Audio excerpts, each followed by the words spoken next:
നമസ്കാരം. എല്ലാവർക്കും ഈ ചെറിയ വീഡിയോ പ്രോഗ്രാമിലേക്ക് സ്വാഗതം. ഞാൻ ഫ്രാൻസിസ് നെറ്റി. ഇന്നെനിക്ക് നിങ്ങളുമായി പങ്കുവയ്ക്കാനുള്ളത് വ്യത്യസ്തമായ പേരുകളിൽ അറിയപ്പെടുന്നതും സ്വഭാവ ഗുണത്തിൽ ഒന്ന് തന്നെയുമായ ഒരു വൃക്ഷത്തെക്കുറിച്ചാണ്. വ്യത്യസ്തമായ പേരുകളിൽ അറിയപ്പെടുന്നു, എന്നാൽ സ്വഭാവ ഗുണത്തിൽ ഒന്ന് തന്നെയുമായ ഒരു വൃക്ഷത്തെക്കുറിച്ചാണ്. അതിതാണ് വിഗ്രഹവും സ്വരൂപവും.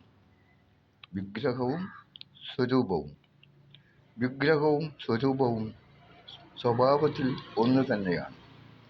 മനുഷ്യരൂപത്തിൽ വാർത്തെടുത്തതോ കൊത്തിയെടുത്തതുമായ വിഗ്രഹമോ സ്വരൂപമോ അവയ്ക്ക് കണ്ണുകളുണ്ടെങ്കിലും കാഴ്ചശക്തിയില്ല, ചെവികളുണ്ടെങ്കിലും കേൾവി ശക്തിയില്ല, നാസാതന്ത്രങ്ങളിലൂടെ ശ്വസിക്കാനാകുന്നില്ല,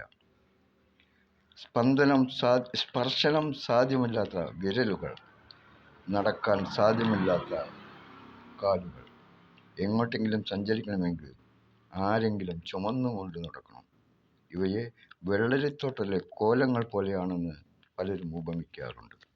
എന്നാൽ ഈ വിഗ്രഹങ്ങൾക്ക് നന്മയോ തിന്മയോ പ്രവർത്തിക്കുവാൻ കഴിവില്ല എന്ന് തിരുവചനം നമ്മെ പഠിപ്പിക്കുന്നുണ്ട്.